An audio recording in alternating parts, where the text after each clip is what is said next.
రాజకీయం ఎలా నడుస్తుందో అందరికీ తెలిసిందే.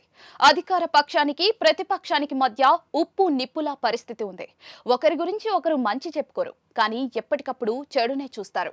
ఘాటైన విమర్శలు చేస్తూ ఉంటారు.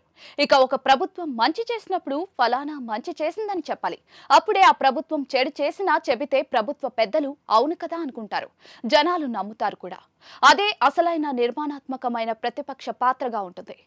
ఏపీలో గత కొన్నేళ్లుగా అలాంటి నిర్మాణాత్మకమైన పాత్ర అన్నది కరువైంది. 5 ఏళ్ల పాటు ఏపీని పాలించిన వైసీపీ హయాంలో మంచి ఉంది, చెడు కూడా ఉంది. అయితే మంచి చేసినప్పుడు దానిని పక్కన పెట్టేసి చెడునే ఎక్స్పోజ్ చేయడం రాజకీయంగా మేలైన వ్యూహం అయితే కావచ్చు, కానీ ప్రతిపక్షంలో ఉన్నవారు అలా చేయకూడదు అన్నదే అంతా అంటారు. ఇక వైసీపీ విషయం తీసుకుంటే గత ఏడాదిగా కూటమి ప్రభుత్వం తీరుని తప్పు పడుతూనే వస్తుంది. కూటమి ప్రభుత్వం కూడా ఈ ఏడాదిలో మంచి పనులు చేసినవి ఉన్నాయి. ఇక పొరపాట్లు ఏవో ఉండవచ్చు, అది సహజం. అలా చేసినప్పుడు ప్రజలకు ఇది ఇబ్బంది అని చెప్పడమే విపక్ష పాత్ర. ఆ విధంగా ప్రభుత్వాన్ని ప్రజలకు అవసరమైన పనులు చేయమని ఒత్తిడి తేవాల్సిన బాధ్యత కూడా ప్రతిపక్షానిదే.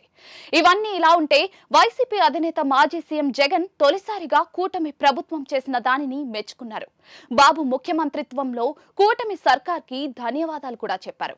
అది ఏమిటి, ఏ సందర్భంలో అంటే శ్రీ సత్యసాయి జిల్లా గోరంట్ల మండలంలో మురళీ నాయక్ అనే తెలుగు జవాన్ మరణించారు. ఆ జవాన్ కుటుంబాన్ని పరామర్శించిన తర్వాత మీడియాతో మాట్లాడిన జగన్, కూటమి ప్రభుత్వం జవాన్ కుటుంబానికి 50 లక్షల ఎక్స్గ్రేషియా ఇవ్వడాన్ని ఆయన మెచ్చుకున్నారు.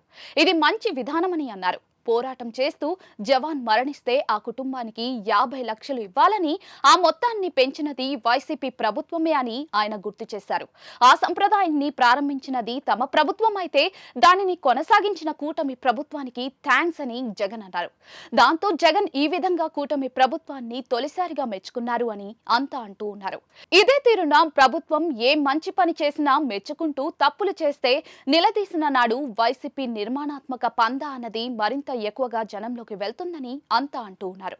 రాజకీయాలు అంటేనే ప్రజల కోసం కాబట్టి వైసీపీ అయినా మరో పార్టీ అయినా భేషజాలు పక్కన పెట్టి ప్రజాహితం, రాష్ట్రహితం అన్న కోణంలో ప్రతి విషయాన్ని ఆలోచించి తగిన సూచనలు కానీ లేక విమర్శలు కానీ చేస్తే రాష్ట్రం అభివృద్ధి సాధిస్తుంది అని అంటూ ఉన్నారు.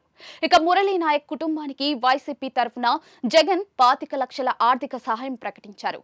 తమ పార్టీ ఎప్పుడూ ఆ కుటుంబానికి అండగా ఉంటుందని అన్నారు. మురళి అంటే ఇప్పుడు ఒక స్ఫూర్తి అని కూడా కొనియాడారు. ఆయన తాను చనిపోతూ దేశాన్ని రక్షించారు అని జగన్ అన్నారు.